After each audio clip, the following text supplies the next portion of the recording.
Hello and welcome to the Meaningful Football in Week 18 edition of the Welcome to the Jungle podcast. I am Seth Shaner. Pleased to be joined with a really snazzy hat there, Tim Daniel. Tim, thanks for being here with me. And we've got Steeler Hate Week on your banner. This is serious.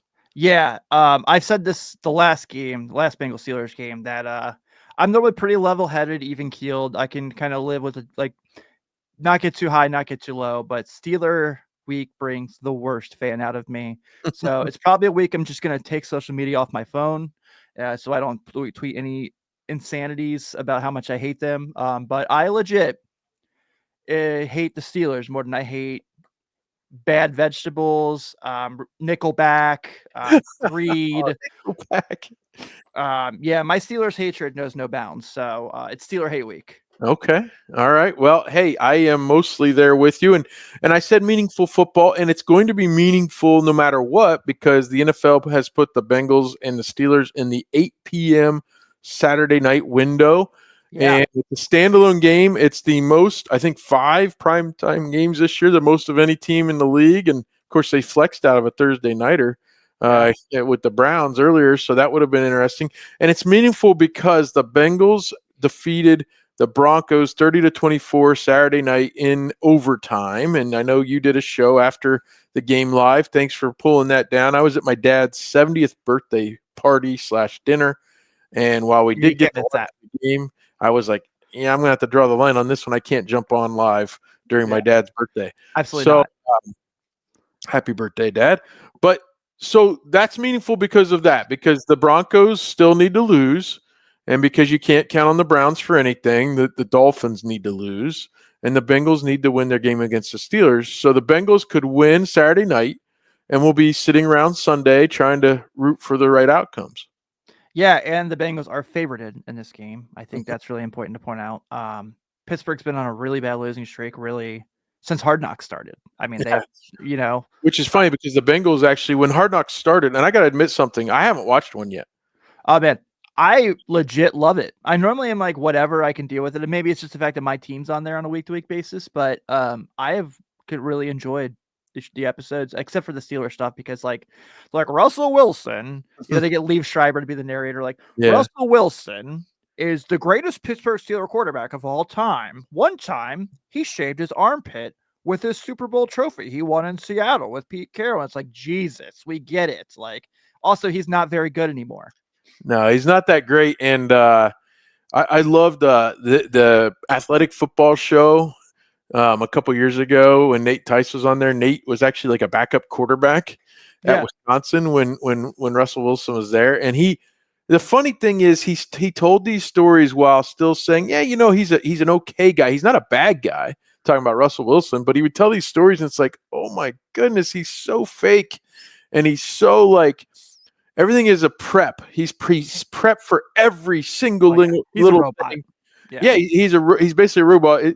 He's the worst parts of like Phil Mickelson in golf, where Phil would Gavin it when the lights are on, I'm going to be this guy. When the lights are off, I'm going to kick your dog. It just seems like that's who Russell Wilson is, and so certainly no love lost there. I know you did the show with the Bengals Broncos game, but let's recap that game a little bit.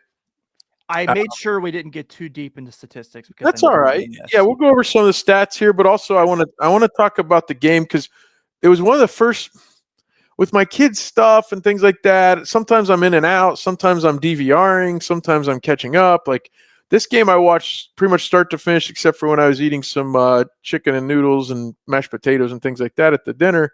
And I was kind of monitoring the Slack here on our Patreon family, and I called you out.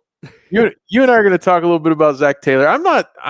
The funny thing is, I'm not the biggest Zac Taylor. Like, I won't try to make excuses for his game management. No, I'm not doing that. But I do have a few points to make about Zac. But anyway, Joe Burrow. So I guess let's do this right now. I have said two things. Number one, since Joe Burrow got to the Bengals, every game he's played in has been watchable. And that, as a Bengals fan who suffered through the 90s, who suffered through Andy Dalton, especially the last few years. Hey, they won a lot of Well, games with Andy Dalton. I said the last few years especially, but those teams, especially, and even the Carson Palmer years, except for the 05 season, really. Every game Joe Burrow plays in is I got to be on my couch. Yep. I've got to be watching. Yep. And you can always say, and look, as a huge Bengals fan, I've watched pretty much every game since I can remember, even tracking them down at Damon's while at Ohio State. But I will say this: it's infinitely more watchable to watch a Joe Burrow play game, even if they lose. So that's one. Yep. But number two, even going into this year, of course, with the injury and things like that with the wrist, I would say I don't care. I wouldn't take any other quarterback. I don't care. Patrick Mahomes, that's fine. Josh Allen, Lamar Jackson, fine quarterbacks. But Joe's ours. Yes. And I would take him, and I would understandably be biased, but I would have an argument with just about anybody about the merits of why I would take Joe over even those guys. And right now, I mean, Zac Taylor said it in the post game that he's the best quarterback in the universe, in the world, whatever he said. Best player in the world. Yeah. I think we have legitimate reason to say Joe Burrow is fine. You would take him over even those greats. So Joe Burrow goes 39 of 49, 412 yards, 3 touchdowns passing, 1 rushing, which was interesting because he broke out the gritty and did it pretty well. Did it better than Mike Gesicki's ever done it. Made a lot of internet memes. Yeah. Yeah. Rating of a shirt. Yeah. Rating of 122.1. And, even earlier in the game, he was doing well, but even if you looked at Bo Nix's rating, it was higher. His QBR was higher at that time in the game. Joe ended up with a QBR of 91.2, which I know it's an ESPN made up stat, but it's out of 100, and it's really hard to get over 90. Yeah. And he did it. And, of course, along the way, T. Higgins with 11 catches for 131 yards. Jamar had 9 catches for 102 yards, and Mike Gesicki had 10 catches for 86 yards. And T had the 3 touchdown grabs. He's amazing. Joe Burrow is amazing. Nobody's denying it at this point. And the funny thing is, I listen to some of those national, like the Athletic Football Show, some of those types of things. Mike Sando does the quarterback tiers every year. Joe's going to be, if not 1A or 1B in those, even in the national show stuff going into next year. And you've got guys like Troy Aikman saying he's his favorite player, maybe of all time. It is what it is now. He is up there. He's in the top echelon. I would say that the biggest thing I'm going to point to this is looking at this last game in particular is you mentioned it. So 39-49, over 400 yards, 3 touchdowns, 1 rushing, was sacked 7 times. It still managed to keep them in the game. And I looked at the all 22. I rewatched the game a little bit, just kind of fast forwarding. I don't remember one dangerous throw, and I could be wrong, but off the top of my head, looking, I don't remember one throw where it's like wasn't really accurate. It wasn't like either his receiver every throw looked like it was his receiver or no one, and that's even including. I mean, there were some tight windows he definitely hit. Oh my goodness, that's just his like that Yoshivas 26-yard pass. I mean, that was unbelievable. When he had a 50-ish yard touchdown pass to Yoshi called back. Yeah, right. And really ticky-tack foul on a illegal motion. So yeah. Yeah, that was bullcrap call, but I'm not here to do that by any means. But 2 things I'll say is Zac Taylor says he's the best player in the world, and you just see those like on all social medias. That's what's coming out from this whole conversation. I mean, Micah Parsons has flat out come out and said, I would vote him MVP if I had a vote. And you've seen other people say it. I have a hard time believing a quarterback with 8 losses is going to get MVP, no matter how great he's been. He deserves it. He's been the best player in the world. His team just did not back him up there. But I will also say that you mentioned living through the 90s. We deserve this. We deserve this. I mean, the Achilles Smiths, the David Klinglers, the Scott Mitchells, the Gus Farratts. I mean, we've seen it all. And I'm not including John Kitna, Carson Palmer, Andy Dalton on this list because those guys did a lot of really good things when the Bengals were on the up and up.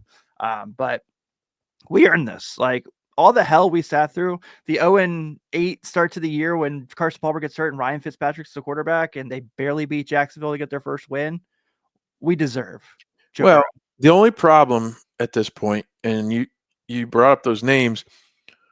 I remember in 05 they go 11-5, Yep. and it felt like, okay, now we're rolling. And then you missed the playoffs the next year on. I remember the kick in Denver that was missed. Too early to have a beer, Seth. Too early to have a beer. And they weren't consistently playoff teams. Right. And my only concern about this situation now is last year you missed the playoff by a game because Joe misses the back half of the season, wasn't really healthy for more than 5 games. They go 9-8 last year. This year they could go 8-9 or 9-8, depending on what happens Saturday. And they're likely, as much as we hope, they're likely to miss the playoffs again. Right. As much as we deserve to be happy and excited about our quarterback, I just still think you don't want to waste that amazing quarterback. So, I 1,000% agree. 1,000% agree. So that's the thing. And to say, I guess my problem with the NFL MVP award is sometimes it's even worse than the Heisman, actually. Sometimes the narrative gets stirred up back in week like 12 or 13 or 14, and it's like, well, that's the MVP. And it's like, well, let's wait until the end and see, because Joe is on this winning streak now, and even if they don't make the playoffs, if he wins this Saturday and they go 9-8 after 0-3, 5 straight wins, yeah. I don't know how you don't take a step back and say, that offense might be a Ferrari, but he's dragging an equivalent to Mater from cars across the finish line with the way the defense is, and it's like, Patrick Mahomes is not going to be MVP this year, but Lamar Jackson is on a little bit of a better, well-rounded team, even though their defense isn't as good as it's been in the past. And certainly, Josh Allen, again, not to take away from his skill. His skill is amazing. Yeah.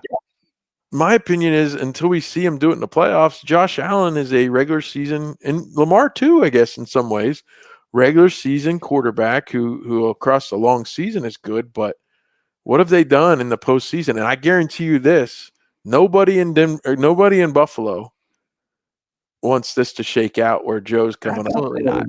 No. Nobody. Buffalo doesn't want it. Baltimore doesn't want it. And I know Baltimore beat Cincinnati twice this year, but we all know that Kansas City doesn't want us. Kansas City 1,000% doesn't want it. I heard Cousin Sal say today on Bill Simmons' show, he's like, Kansas City would smack and sack the Bengals all around because they're a flawed team. Like, yeah, they're a flawed team, but they needed a rookie boneheaded mistake to beat the Bengals on 4th and 16. And a call that maybe didn't have to be made. Right. Yeah. I don't have an issue that it was made. Like, no, that's fine. But yeah, I agree with you 1,000%. And you're talking about the thing about, taking a step back and like, Burrow, and you mentioned the 5-game win streak, the statistics. Can we just also make mention that Devin Cochran and Cody Ford are playing a lot of snaps on this offensive line, and that Alex Kappa has just completely taken this immense step back in his talent level, and he's still putting up these numbers, and he's still doing all these things. Like, so you said it. I wouldn't take Burrow over anybody else, because if you take the best qualities of all those other guys, they're obviously sustainable. Lamar Jackson has become the best athlete to play quarterback potentially in NFL history. That's fine. Patrick Mahomes is the guy who you can count on to make the throw of all throws. That's fine. Josh Allen is probably the most durable that can keep your team alive. That's fine. Those guys are all great. Joe Burrow does maybe not all those things to the level those guys do, but he has that in his bag, all the things all those guys do. The ability to keep the pocket going and make a throw downfield. Burrow can do that. The ability to scramble out and pick up huge yardage. Burrow can do that. And he's the total package at this point, man. And it's like, I don't know. I don't hold the Urban Meyer thing against him for not knowing how to play him because he had Dwayne Haskins. That's fine. It's college football, whatever. But the fact that he's kind of fell in their lap, like I said, we freaking deserve this, man. Well, not to relitigate that whole thing, but Burrow was barely he was above average, but not great in 2018 at LSU. So, yeah, there's that. And in that same season, Dwayne Haskins threw 50 touchdowns. So exactly. But the thing for me has always been, as a huge Ohio State and Cincinnati Bengals fan, I have felt blessed since day one, since I was in my basement during the COVID draft watching him get picked. I feel blessed that I get a second chance to be a fan of his. Yeah. You know what I mean? Because I'll be honest with you, the way college football was going at the time, and the way Ohio State was going at the time, moving away from the JT Barrett type quarterback. At Ohio State, Joe was kind of JT Barrett 2.0. That's what people thought of him, because Dwayne was all pocket. Yeah. And so at the time, I thought, I grew up literally 15 miles from where Joe Burrow grew up. So I have so many reasons to be a fan of Joe Burrow before he even became a Bengal. But at the time, it was like, okay, yeah, the Ohio State needs to go with the more throwing quarterback and let Joe go. And, certainly you wonder what would have happened. Although I've always said the Ohio State got 1 year of Dwayne Haskins and 2 years of Justin Fields. And they maybe would have only gotten 1 year of Joe Burrow, because in Ryan Day's offense, Joe Burrow may have been almost what he was in 2019 and 2018. So, Yeah. that's just relitigating the past. So I guess to talk about Joe Burrow, we need to talk about the other elephant in the room that we had in the Slack channel and across social media Saturday night. And that was the Zac Taylor play calling / game management experience. You can call it that. Again, I'm not here. I guess here's been my thing with Zac Taylor. It's rare for any coach across the board to be great at everything. Sure. Okay, we can agree on that. Even in baseball with managers, you're good in the club. Dusty Baker was so good in the clubhouse, but you could question his decision during games, things like that. But the one thing I will say, aside from Carlos Dunlap in 2019, Zac Taylor always had the entire team fighting to try. Even after Joe Burrow went down in 2020, the team continued to play hard.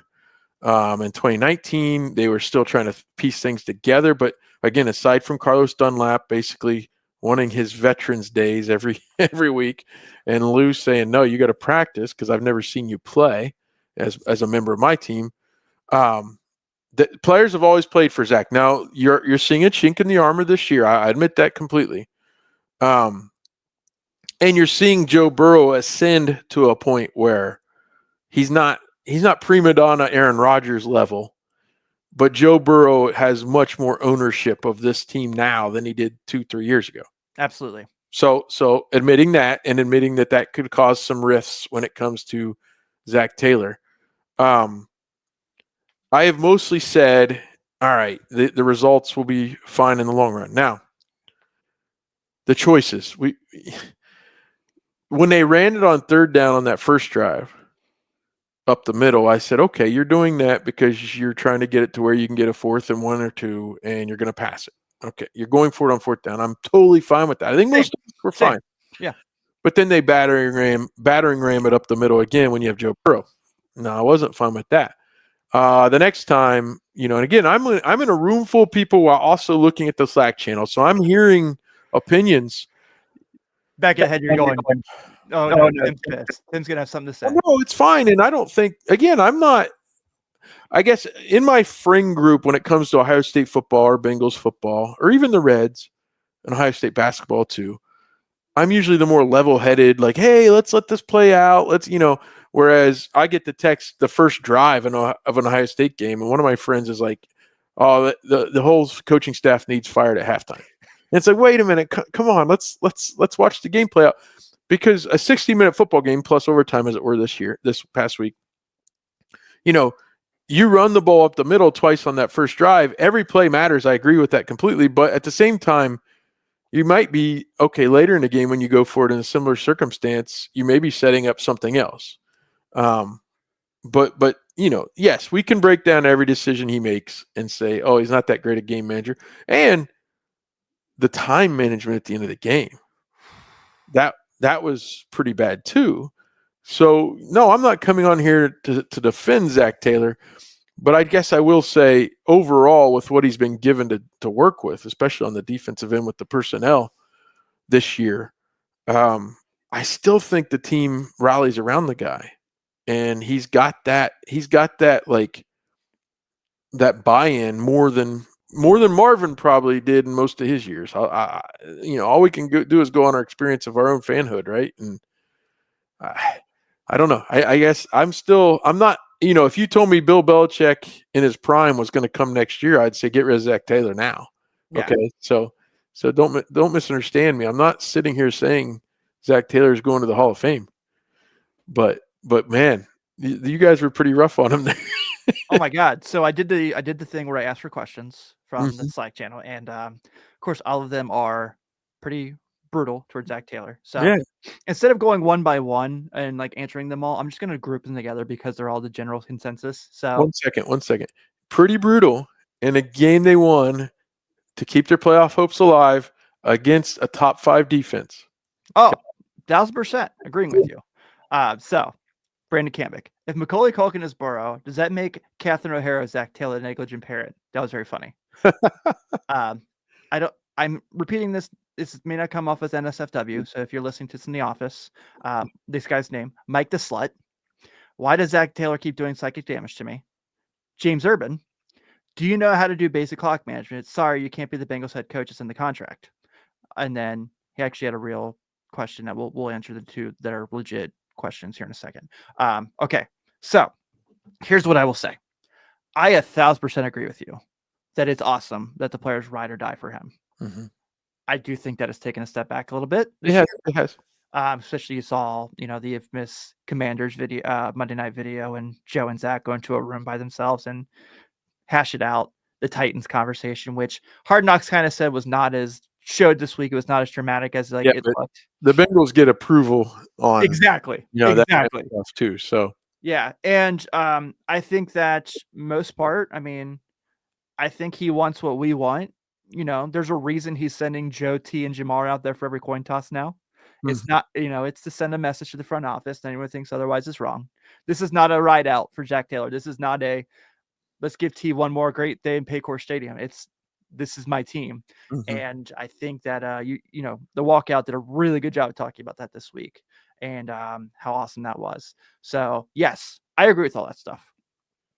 But over and over again in close games, and this is the exception to the rule, and I know obviously the Super Bowl run is also the exception to the rule. He has found a way to not come through, and that's not all 100% him. I 1,000% agree with that. I'm not saying that whatsoever. But these decision makings are brutal, and the timeout situation. I understand the Chase Brown thing. Like you can't control that, right? Like the Broncos get their timeout. Well, okay, you could control it by not telling him to do an unnatural thing, right? Yes. and we could. Yes, like you said, we can go through every single decision. If you're just going to score on the next play on a sneak that normally you don't sneak Joe because you're afraid of getting him hurt. Yeah. So now you've told a running back to do something that's not natural on turf, and he goes down and hurts his ankle, high ankle sprain. That usually is a 3 to 5 week situation, by the way. Yeah.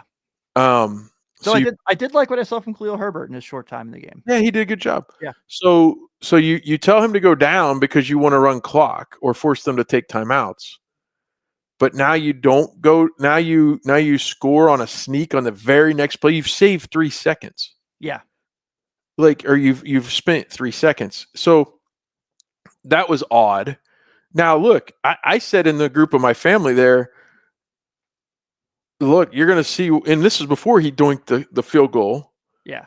You're going to see maybe why, because he made the one field goal when they did go ahead and kick it. And before he kicked it, I was nervous, even though it wasn't very long. And I was like, now you might see why he went for those 4th downs. And he made the one. He made the one, but then he misses it in overtime. And it's like, see, it's like you have no trust in this field goal kicker.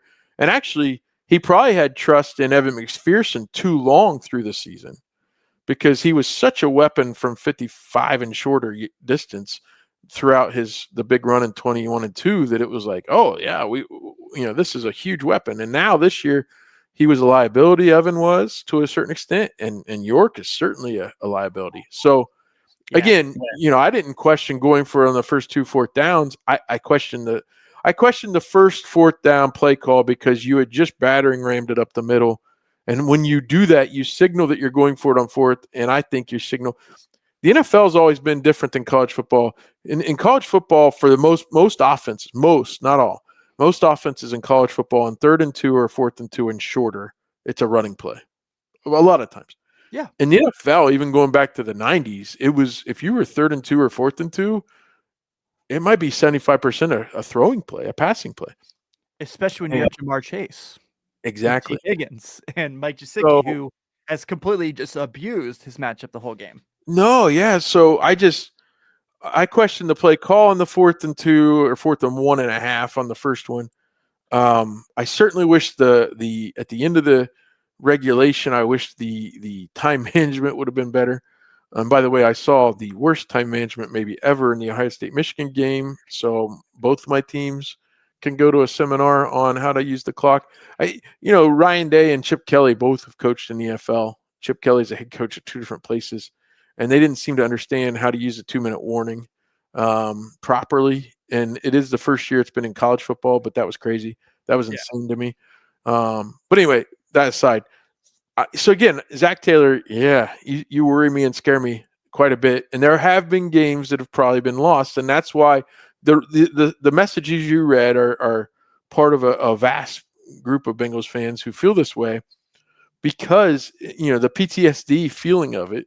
For sure. Because For sure. you just think Zach is going to ruin this. And that was the funny thing during the Super Bowl run and even during the FC Championship run in 22 was it was almost as if like Joe Burrow and Jamar Chase and some of these guys actually pulled Zach Taylor out of the fire multiple times, right? Yeah, and that's kind of where I lean. And so you mentioned the sneaking there, which the quarterback sneak is something where that really jumps out, and which is fine. Like I get why he did it. I would not have done it, but if you're willing to sneak there to get the touchdown to get them the ball back in the fourth quarter, why is it when you have the goal to go in the second quarter, you're not willing to do it when you're literally on the inch line and the first thing you do is you throw to Gesicki on a really bad Joe throw, you get sacked, get the on the turnover on downs, you're on the goal line. If you're not willing to do this there when it's just like a typical thing, why are you willing to do it on? I mean, in this situation, and I think Well, that's what really annoyed me. my guess would be that the answer would be, while on one hand, a coach would always say every play matters when he tries to if he tries to deflect from a player that made a mistake on the last play of the game or something like that. My take would be that it's crunch time. It's the end of the game. If I'm going to risk my quarterback in any position, it's going to be there and not in the second quarter. So I can live with that. I guess that would be my. Do you have some more? I had a comment from Twitter from our friend Chris Garber, but if you want to stay on the Zac Taylor side of things, if you have more, let's. I feel like we've said everything we need to say there. I Okay. just think my last thing I'll point out is that, like I said, I'll reiterate, I understand his players ride for him, and that's great. But I do also think that something needs to be changed in the sense of these. I don't know. I mean, in the argument, obviously, is like I'm not saying fire Zach Taylor by any means, because if you fire him, what's your next best option? You know what I mean? Like, um, but also, my other thing is what when is this going to get better? When are we going to quit having these slow starts to dig ourselves out of this hole of? What point is that the Zach Taylor problem and not the Bengals problem? Okay. Yeah, I see that. I guess the funny thing to me, and maybe it was because there's such a small chance to make the playoffs, and And I'm maybe much more even headed right now than I was on Saturday night in the emotions of the game. So sure. Yeah, the the emotions of the game. Again, I've seen it many times with friends and on social media and even in our Slack, where I think our Slack channel is much more even keeled. Although I feel like Bengals Slack in our Patreon family is a little closer to social media. I 1,000% agree, and I love the passion. I do too, but I feel like Yeah. the Reds fans in our Slack channel are even keeled. They can show their frustration without going off. Wanting someone's head on a stick and But but it's more even, like measured conversation than if you go on Twitter or other social media. Whereas our Bengals side is more, and maybe it's because I think the games are once a week and that kind of thing. It's a little different build up. But I guess I found myself like maybe the epitome of the meme with the dog sitting around the fire, all around him saying this is fine on Saturday. Again, I'm with family, but I'm also reading all the Slack comments. And you're not one to partake in alcohol, so kudos to you. no, I'm not. I don't partake. But I did find myself being like, you know what? Even when they missed the field goal and I thought the game was over, when they dunked the field goal, I was just like, you can't help but laugh. That was my reaction. It wasn't anger. My reaction was, this is silly. Yeah. This is stupid. How do you miss that field goal? And it was almost like an acceptance. And maybe it's been beaten into me over my entire life of being a Bengals fan. But I want to read Chris Garber. Chris Garber has season tickets. He lives up here in Central Ohio near where I live, but he still goes down most every game. And he says, I know this sounds crazy, but I've come to enjoy this season. And it's what I've been saying. Just digging Joe, Jamar T, and Chase Brown and letting the everyday insanity wash over me like a wave. Be good or be interesting. They're always interesting. And that's my point. It's been my point since day one with Joe Burrow. I've said it to you on this show. I guess that's kind of how I felt. And even if they lost that game, because one of my fears was you get to the point we're in now, and if they find a way to lose a stupid result to the Steelers. And again, I would rather have the playoffs be a possibility in the last week. I'm not saying Absolutely. Yeah. But if we fast forward to next week's show and they've lost on a fumbled snap to the Steelers, you and I are going to be so angry. And so you look back on it, and I would almost rather lose in a fluky way the week before than to lose.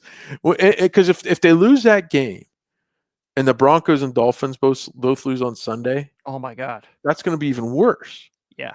So I guess it's funny how often I agree with Chris Garber. We've done some things with the Reds. We've done some things with we did that retrospective of the Netflix Red Sox 2004 documentary. Yeah, and he and I watched it completely separately. And then we come on the show, and it's actually we had the same opinion. And so when he posted that, Chris posted that the other day, and I'd been reading through all the tweets and everything, and even the Slack. I was like, you know what? That's exactly how I feel. I just, they're interesting. And part of being interesting is you've got a bonehead call or two by a coach almost every week. So that is what it is. I guess, so from that. I don't want to talk over you. I'm sorry. No, you're fine. I do think that I think it'd be fair of me to say that even though he made a lot of really bad decisions that almost cost his team the game, Sean Payton was Zac Taylor worse than Zac Taylor was Zac Taylor this week. You and I talked about that last week.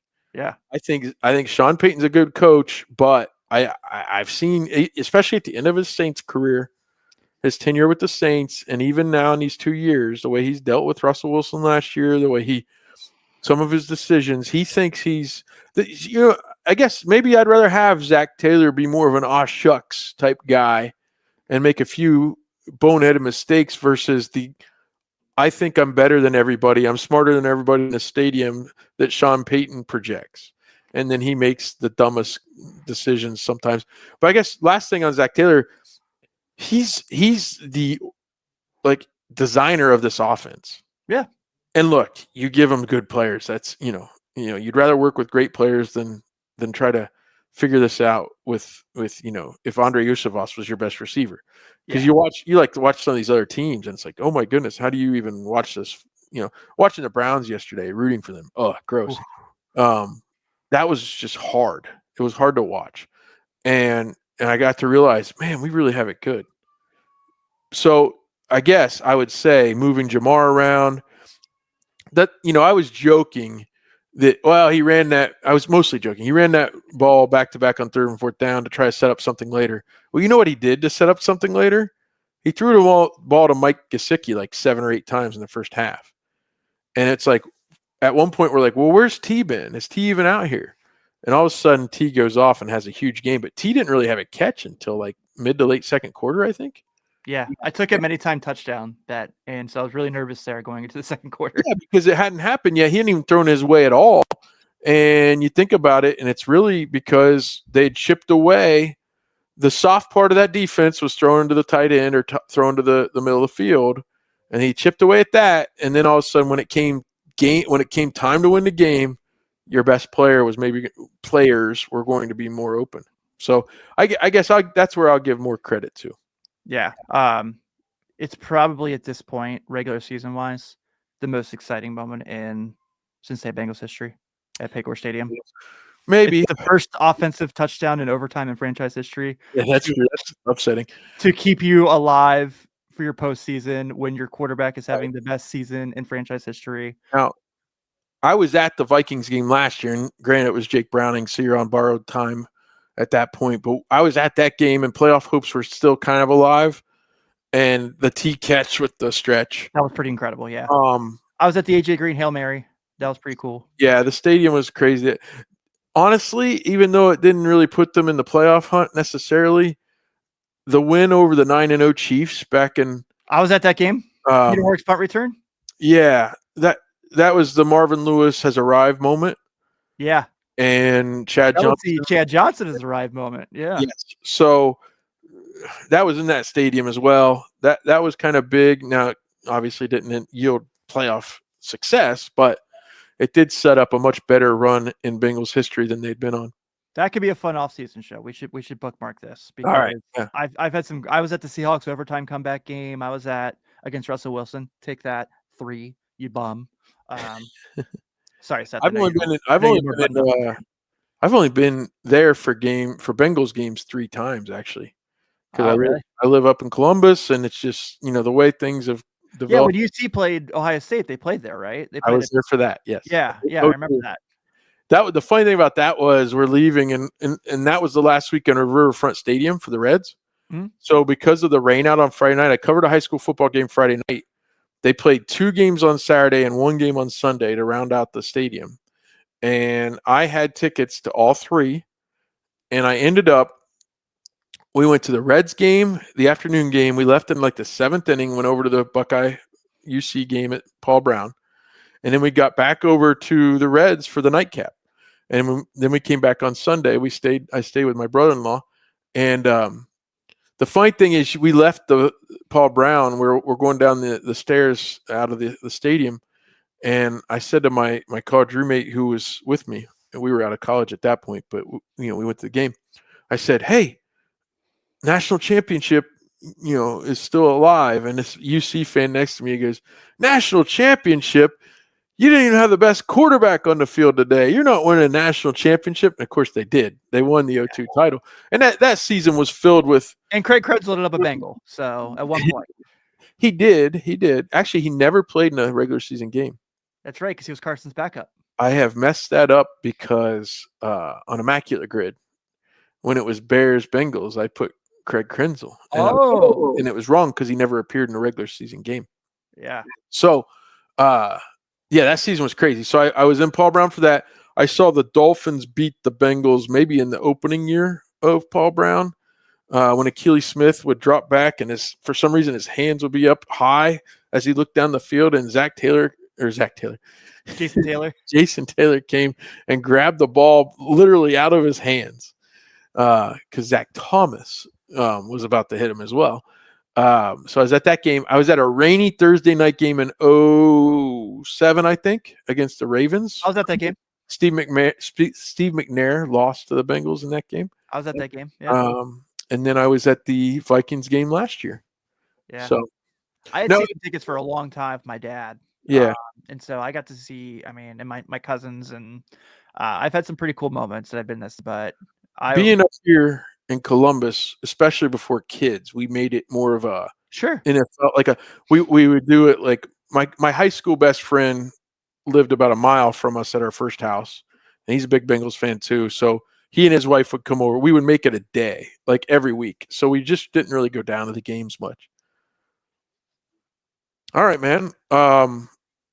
We've got the Steelers this week. I don't really know what to break down. It's possible if the Ravens win against the Browns before the Bengals-Steelers game, then the Steelers have no chance to win the division, but they still would be playing for seeding. Yeah. I've heard people say they'd rather go play the Texans than the alternative. So the guess is that the Steelers would play it the same way either way. Yep. I don't think Mike Tomlin's the kind of guy to just be in that situation. I think he's just the guy who's just I'm going to do everything I can to win. And I hate to say that, give him credit because he is an amazing coach. He just coaches for the Yeah. You'd rather, No, so but my thing too is you're talking about a 53-man roster. You're talking about 46 who dressed the day of the game. Mm-hmm. It's not college football. No. It's not where you have 105 players. So it's a little overblown And that's why I hold out hope that the Chiefs will beat the Broncos. Yeah, for sure. You think Carson Wentz can't win an NFL game? Then he wouldn't have an NFL job. I mean, some of those key positions, we've seen it with the Bengals. The Bengals didn't play their starters against the Browns in 21. And Brandon Allen almost won the game. That's right. But at the same time, some guys played. And in fact, Jamar Chase actually started in that game, I think. He did. Joe Burrow didn't even travel that game. So it's a little overblown, especially when the Chiefs roster top to bottom is better than the Broncos roster top to bottom. Yeah. I would say there's a huge chance the Broncos lose that game. Now, counting on the Jets to beat the Dolphins now. I don't know, man. Tyrod Taylor. It's up there. Yeah. And that'll be that's where you hope it's 20 degrees. Yeah. Like, this weekend has been unseasonably warm here in Ohio. The Dolphins traveled to Cleveland. It wasn't that cold. And in fact, it was funny. My wife was saying we had friends from Florida come up and go to the Ohio State-Tennessee game. Mm-hmm. And it was literally feels like 14 degrees, I think, at kickoff. And they're from Florida, and they were freezing their tails off. And Saturday was 63 degrees here in Columbus. Yeah. So it's like 1 week difference. Crazy. But so, get to next week. Hope it's freezing and windy, and the Dolphins don't have much of an offense, and we'll see what happens. But I don't know, man. We've gone a little longer than normal. Do you have anything else you'd like to say heading this Steelers game? Just beat the Steelers, man. Just find a way. I don't care if it's 14-12. Just find a way. I can't stand losing to the Steelers. I'm sick of this losing streak against the Steelers. I hate the Steelers. I hate George Pickens. I hate Russell Wilson. I hate Najee Harris. I hate TJ Watt. I hate Alex Highsmith. I hate that team. I hate everything about them. I'm so sick of losing to them. It's fair. I'm so sick of it. And I don't think they're a better team than the Bengals. I don't. No, I think they have a better coach. I think that they have, would you take George Pickens on this Bengals roster over any of the wide receivers? No. Would you take Pat Freiermuth over Mike Gesicki? Would you? I mean, you'd probably take TJ Watt over Sam Hubbard. Yeah, probably. But I can't take it anymore, man. I'm so sick of it. I hate Minka Fitzpatrick. I hate him so much. So I'm not getting some analytical possible breakdown. I'm just saying find a way to beat the Steelers because everything counts on it. And if they beat the Steelers, I will sing Zac Taylor's praises next week. I will completely change my tune next week because here's the general question I need to ask. So side note from the Bengals before we get off here. Our team's in the CFP. Mm-hmm. Our teams play this week. They don't play each other, but they're both in games on New Year's Day. If our teams win and we get to the point where our teams are playing each other in a winner go home game, what channel for the Riverfront do we do this show on? Oh boy, that's a good question. Didn't think about that till just now. Do you know, technically speaking, you could put it on both. We could pull ESPN and ABC and dominate the Cincinnati, the Reds channel would be the ABC in that standpoint because it reaches more homes. Yeah, I know that obviously I know with our listeners, we have a lot more Ohio State fans than Notre Dame fans, and I'm used to that my whole life. But if that happened, there's no way we couldn't do a show about it. There's just absolutely no way we couldn't talk about it. I think we'd have to. And I will say the Ohio State Buckeyes lost the first two games against Notre Dame that they played. Haven't lost since. That was 1934, 1935. Yeah. And so you go 95, 96, you go 05, you go 05 season, you go 15 season, and you go this recent home and home, and they just played in 22 and 23. We need Ben on there too, if it happened. I got a beef with Ben. The Sean Alexander Freshman of the Year award went to a Texas player and not Jeremiah Smith. Yeah. I mean, and Jeremiah Smith, actually, he was very diplomatic about it. He said, actually, I got to talk to Sean Alexander a few weeks ago, and it's like, is Sean Alexander calling around the freshmen around the country, deciding who to give it to? And he actually talks to these guys. He's like, oh, no, it was a great conversation. He was very, very insightful on things that I could use for my own career here at Ohio State and when I go to the NFL.